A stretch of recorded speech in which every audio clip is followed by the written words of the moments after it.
চৌধুরী আব্দুল্লাহ আল মামুনের বিরুদ্ধে আনুষ্ঠানিকভাবে অভিযোগ গঠন করেছেন এবং আগামী ৩রা আগস্ট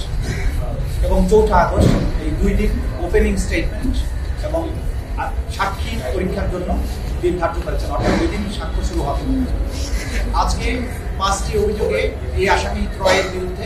অভিযোগ গঠন করা হয়েছে। চার্জ নাম্বার 1 হচ্ছে তদানীন্তন প্রধানমন্ত্রী শেখ হাসিনা 2024 সালের 14 জুলাই গণভবনে একটা সংবাদ সম্মেলনে আন্দোলনরত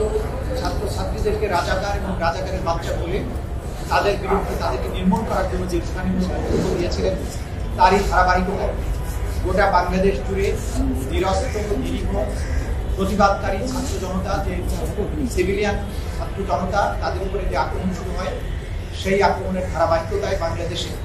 প্রায় ১৫০০ ছাত্র জনতাকে হত্যা করা হয়, প্রায় ২৫,০০০ ছাত্র জনতাকে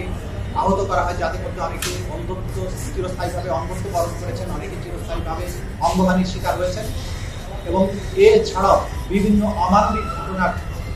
মাধ্যমে এই মানুষদের উপরে অত্যাচার করা হয়েছে, ইনহিউম্যান অ্যাক্টস করা হয়েছে। সেই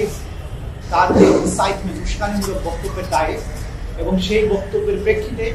সারা দেশব্যাপী হোম মিনিস্টার আসাদুজ্জামান খান কামাল এবং আইজিপি চৌধুরী আব্দুল্লাহ আল মামুনের নেতৃত্বে সারা দেশে সিভিলিয়ান ছাত্র জনতার উপরে যে আক্রমণ পরিচালনা করা হয়, সেই অভিযোগে প্রথম চার্জটি গঠন করা হয়েছে।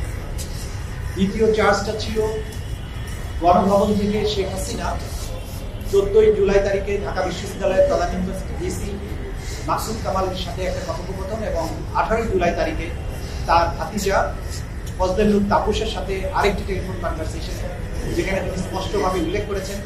তিনি আইন শৃঙ্খলা রক্ষাকারী বাহিনী এবং সংশ্লিষ্ট বাহিনীগুলোকে সুস্পষ্টভাবে নির্দেশ দিয়েছেন আন্দোলনরত ছাত্র জনতাকে হত্যা করার জন্য, নির্মূল করার জন্য